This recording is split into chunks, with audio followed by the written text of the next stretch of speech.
So, as you know, I'm Laura, 43 nearly years of age, and my main job is baker and business owner for Laura's Little Bakery, a business that I've been running for just a little over 10 years now. And yeah, that's pretty much my main job at the moment. I'm one of 8 children, eldest of 8 children actually. We had a pretty rough time, I would say, as children. We lost my dad when I was 5, which was, at the time, well, still is, a pretty harsh thing to go through. And my mum ended up meeting someone else, and cut a long story short on that one, it was a pretty rough time for quite a long time, really. And we ended up going into foster care.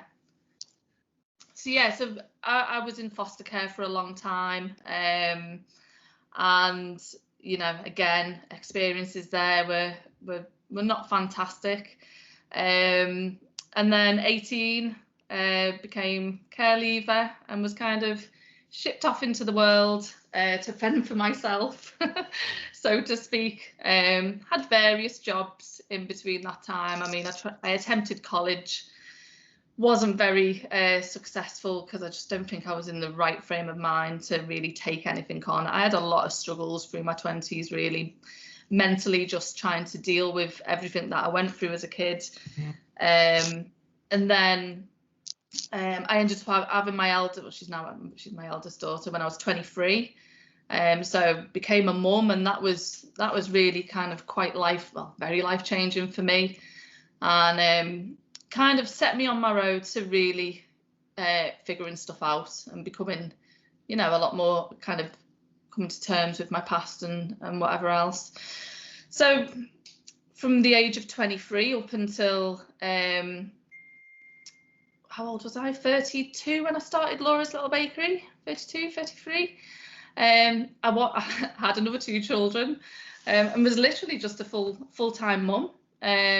Wasn't a baker at this point. Had a couple of kind of odd jobs. Worked in Mackey's, worked in a kebab shop, worked in an art shop, worked in Woolies for some time, but just very kind of random jobs that didn't require any qualifications.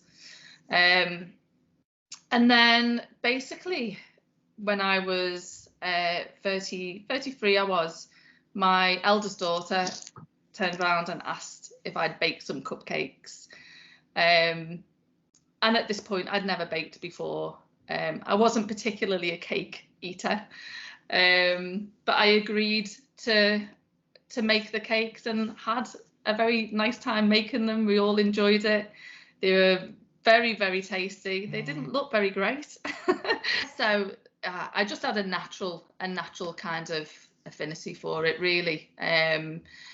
It was just very, it was an enjoyable thing to do, but at that time it was just a hobby, absolute hobby. I was baking for friends and family. I was cooking at the time as well, and just really enjoying that aspect of things. And then a friend of mine turned around and said, instead of kind of feeding us with cupcakes every single day, maybe you should look at doing this as a career, because you are very good at what you do.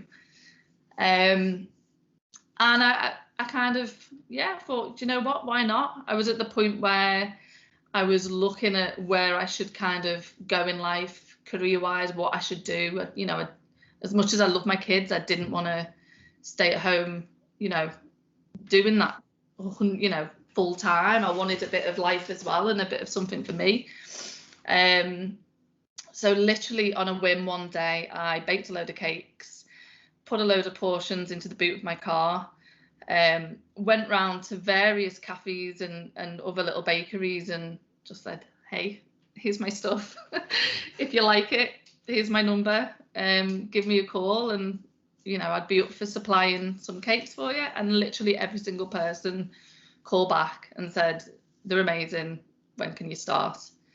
And that is literally how it all started. It was my daughter asking me to bake cupcakes. It was about 5 months of me practicing and having a little play around with recipes and stuff. And I just thought, I'm just going to go for this. I'm just going to go for it. And it was literally the best decision I ever made. Did I think it was going to be this? No, not at all.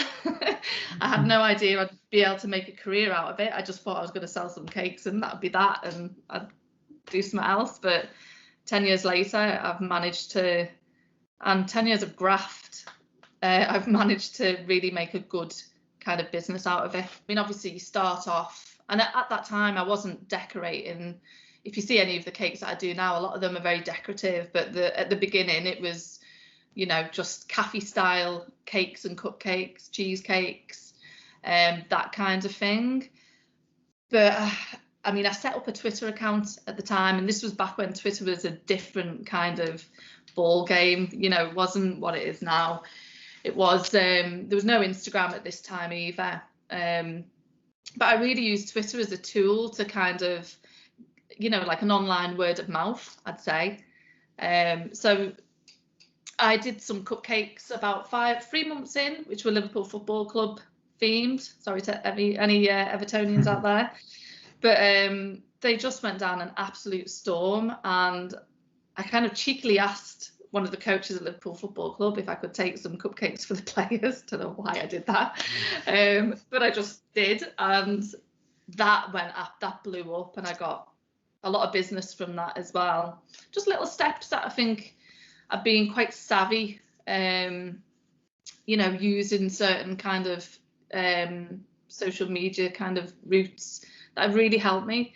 But as I say, also absolute graft. You cannot run a business, especially not like this, especially not like food, you know, a food business where you don't put the hours in. It does take a lot of hours up. You do have to work a lot. So yeah, that's I think that's just the kind of top and bottom of it when you run something like this. I think I work harder these days, to be fair, but then that's because I just have a lot more business than I used to have. But I'd do anything. I'd go to like little local community fairs where there'd be loads, you know, a few little independents popping up selling, I don't know, I'd be selling me cakes, someone would be selling cards, someone would be selling something else, and I'd do anything like that. I'd just, you know, put that kind of effort in and go wherever it had to take me at that time, because I just knew the more people I'd get tasting my cakes and buying them, hopefully it would just kind of, you know, go on and on and on from that, and people would tell, you know, they'd tell someone else, and well, that's just word of mouth, isn't it? And that's just how it's run, really. When you bake someone a cake, it's usually for a very you know, for a special occasion, and that feedback is always just, you know, very heartwarming. It always makes me feel dead proud. You can sometimes forget, like, when you're so busy, that end product is going to a family occasion, which they will, you know, hopefully remember forever. It's part of an occasion that they will remember forever. So that's, you know, quite an important kind of thing to take on, really. And that's some of the feedback I've had over the years has just been absolutely amazing in that respect. You know, sometimes I'll do last minute cakes, which I know I'm going to put myself through a lot of stress, but what it means to them is unbelievable, you know. It's so that kind of aspect of my business is brilliant. It's how you affect other people, you know, and the happiness that you bring those people. I've met some unbelievable friends, lifelong friends. My partner I met through my business. You know, I think I really have, and it's also led me on to other things as well. So although I do have Laura's Little Bakery and that's my main job, I run something called Global Scouse Day, which is on its 8th year this year, and that's what I organise. I do that, and I would never have done that without Laura's Little Bakery. Never have been able to do that. I run a baby brunch club, or I did before lockdown, which is, you know, has been amazing and was amazing when we could have done it. So there's all these like little paths that it's taken me down as well, which I just never would have done if I didn't have this business. which is you know, just an amazing part of it. And I'm sorry again if anyone's an Evertonian, I'm a Liverpool fan. So I've done lots of cakes for Liverpool players: Klopp, John Barnes, Carragher, Stevie G, loads and loads. I've been really, really lucky. Through Liverpool Football Club, I have had a lot of business with them and through the players. Elvis Costello was a personal favourite of mine. Probably no one knows who that is, apart from maybe the older people. But Elvis Costello is like one of my music heroes, and I did his mum's 90th cake, which was absolutely amazing. Yeah, very. I mean, my mind's. I've got a bit of a blank at the minute with who. I'll have to make a list of this one day. But a lot of people, yeah, I've been lucky to meet quite a lot of cool people. People bought into me as well as my business. Like I've always found with Laura's Little Bakery, it's not just about my cakes. People kind of like my story as well, and I think I'm quite involved in the community and stuff. So it's an all-round thing, I think, with me, to be fair. But it is a build. It's got to be a build. So you've got to have a bit of patience at the beginning. But I did get busy quite a lot quicker than I ever expected to be fair. If I'm going to be blatantly honest, I don't spend as much time as I would like to with my family because I work that much. On the flip side, I work from home, so I do, you know, they potter in and out, but there is absolutely a sacrifice with that. There has to be. People talk about balance in work life. I don't believe I will ever find it because, you know, when you run your own business, it needs a certain amount of absolute devotion and time. When you have kids, it needs a certain amount of absolute devotion and time. There's no balance in that when you've got the two. Something's got to give someday. So, you know, it's tough. I'm a lot more kind of chill with things like that. I used to beat myself up about it all the time, but I tend not to do that so much anymore because, you know, I just do what I can, and some days I don't get it right, other days I do.